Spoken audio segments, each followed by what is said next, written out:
ہر قسم روحانی وظائف کے لیے وظائف الضیاء آفیشیل چینل کو ضرور سبسکرائب کریں۔ اعوذ باللہ من الشیطان الرجیم، بسم اللہ الرحمن الرحیم۔ السلام علیکم ورحمۃ اللہ وبرکاتہ۔ سحری اور افطاری کی مسنون دعائیں اس ویڈیو میں آپ لوگوں کے ساتھ شیئر کر رہا ہوں۔ روزہ رکھنے کی نیت، وَبِصَوْمِ عَادٍ نَوَیْتُ مِنَ الشَّهْرِ رمضان، میں نے رمضان کی اسی روزے کی نیت کیا۔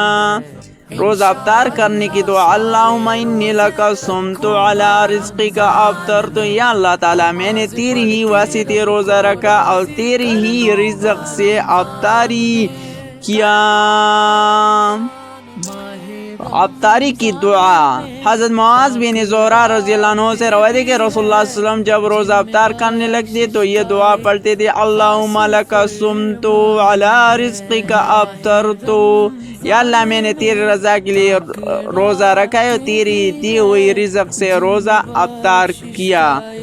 روزہ کھولنے کی دعا، اللہم انی لک صمت وبک آمنت علیک توکلت علی رزقک افطرت، اے میرا اللہ تعالیٰ میں نے روزہ رکھا ہے، ایمان لایا تجھ پہ اور بھروسہ کیا تجھ پہ اور افطار کیا تیرے رزق پر۔ یہ تھی روزہ کھولنے کی دعا اور مسنون دعائیں تھی۔